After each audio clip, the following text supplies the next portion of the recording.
الحمد لله نحمده ونستعينه ونستغفره ونؤمن به ونتوكل عليه ونعوذ بالله من شرور أنفسنا ومن سيئات أعمالنا. من يهده الله فلا مضل له ومن يضلله فلا هادي له، وأشهد أن لا إله إلا الله وحده لا شريك له، وأشهد أن محمدا عبده ورسوله أرسله بالحق بين يدي الساعة بشيرا ونذيرا.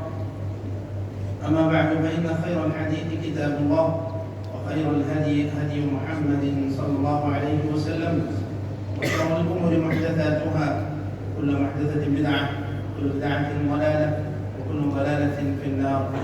أعوذ بالله من الشيطان الرجيم. يا أيها الذين آمنوا اتقوا الله حق تقاته ولا تموتن إلا وأنتم مسلمون. وقال تعالى: يا أيها الناس اتقوا ربكم الذي خلقكم من نفس واحدة وخلق منها زوجها وبث منهما رجالا كثيرا ونساء، واتقوا الله الذي تساءلون به والأرحام إن الله كان عليكم رقيبا.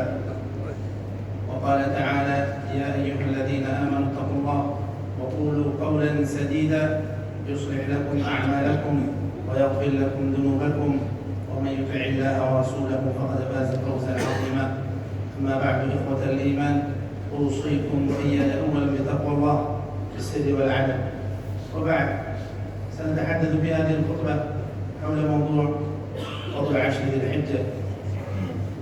إخوة الإيمان، قال الله تعالى: وربك يخلق ما يشاء ويختار، فخلق الملائكة واختار منهم جبريل وميكائيل وإسرافيل، وخلق البشر واختار منهم الأنبياء والرسل، واختار من الرسل أولي العزم، وخلق الأرض واختار منها مكة، وخلق الأيام واختار منها يوم الجمعة، وخلق الأشهر واختار منها شهر رمضان، واختار من العشر عشر ذي الحجة.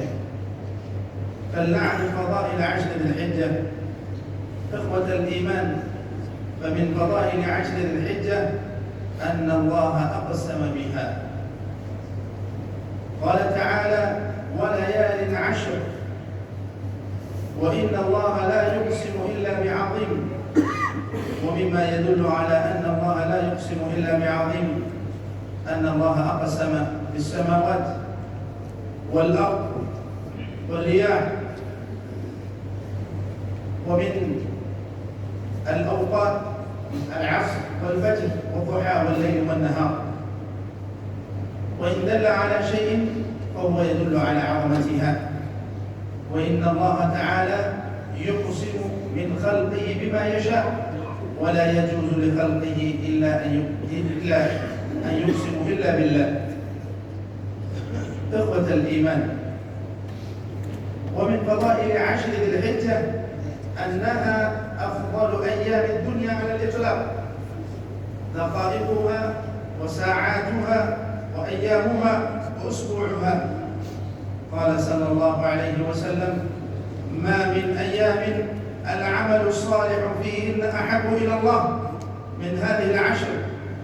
قالوا: يا رسول الله، ولا الجهاد في سبيل الله؟ قال: ولا الجهاد في سبيل الله إلا رجل خرج بنفسه وماله فلم يرجع من ذلك بشيء. رواه أبو داود والترمذي وصححه الألباني. وإن مما يدل على عظمة هذه الأيام أن العمل الصالح فيها أفضل من الجهاد، وأفضل من العودة بهما أو بأحدهما، لأنه لا يقبل العمل إلا رجل خرج بنفسه وماله فلم يرجع من ذلك بشيء. إخوة الإيمان، ومن فضائلها أن فيها يوم عرفة، وقد قال النبي صلى الله عليه وسلم: خير الدعاء دعاء يوم عرفة، وخير ما قلت أنا والنبيون من قبلي لا إله إلا الله وحده لا شريك له، له الملك وله الحمد وهو على كل شيء قدير. وقد قال النبي صلى الله عليه وسلم: صوم يوم عرفة يكفر السنة الماضية والباقية. ومن فضائل عشر ذي الحجة أن فيها يوم النحر، وقد قال صلى الله عليه وسلم: إن أعظم الأيام عند الله يوم النحر ثم يوم القر، ويوم القر هو اليوم 11 من الحجة الذين يقرون، وهو اليوم الذي يقرون فيه بمنى. إخوة الإيمان، ومن الأعمال المشروعة في عشر ذي الحجة الذكر من التسبيح والتكبير والتهليل والتحميد. قال تعالى: ليشهدوا منافع لهم ويذكروا اسم الله في أيام معلومات. وقد نقل الإمام البخاري رحمه الله عن ابن عباس رضي الله عنه قوله في أيام معلومات أنها أيام العشر. ولنكثر من قراءة القرآن في هذه العشر فإن فيه الهدى والنور والرحمة والبركة. أقول قولي هذا وأستغفر الله لي ولكم ولسائر المسلمين فاستغفروه إنه هو الغفور الرحيم.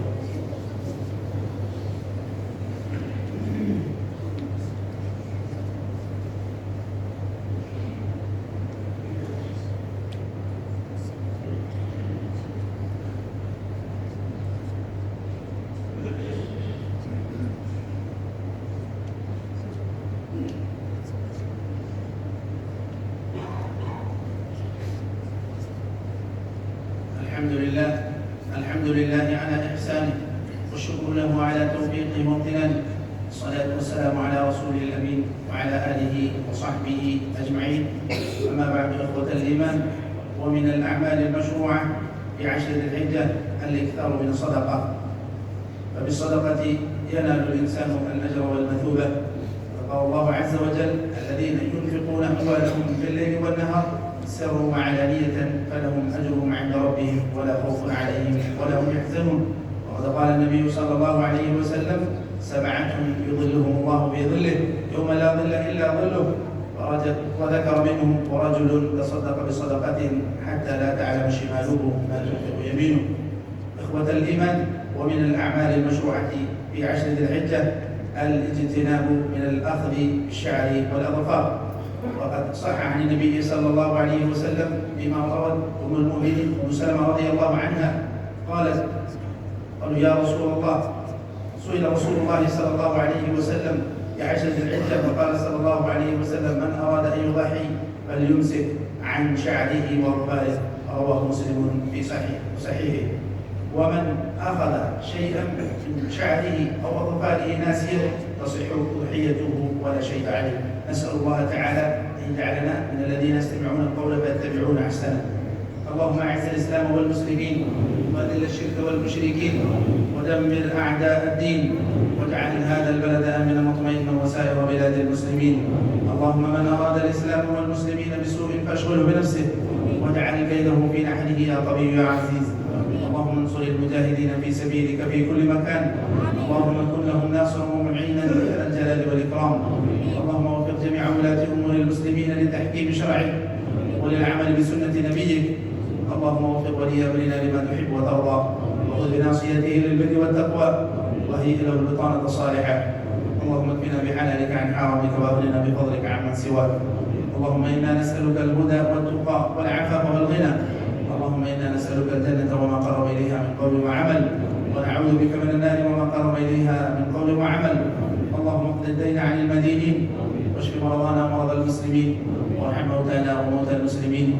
اللهم اغفر لهم وارحمهم وعافهم واعف عنهم واكرم نزلهم ووسع مدخلهم وصلهم بالماء والثلج والبرد ونقهم من الذنوب والخطايا كما ينقى الثوب الابيض من الدنس. عباد الله، ان الله وملائكته يصلون على النبي يا ايها الذين امنوا صلوا عليه وسلموا تسليما. اللهم صل وسلم وبارك وانعم على حبيبك محمد.